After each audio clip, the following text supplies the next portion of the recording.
we present NoctuaNet 2.0. This is our prototype drone capturing an intruder in mid-air. Our goal is not to destroy it, but to stop it safely and bring it down in a controlled way for recovery. Our advantage comes from agile autonomous flight.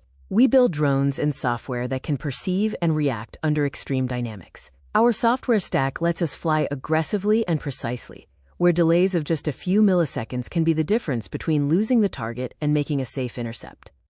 Each interceptor carries its own perception stack. 2 RGB cameras provide robust target tracking and depth estimation for close-range pursuit, while an infrared camera extends observability and helps maintain lock at longer distances and under difficult lighting.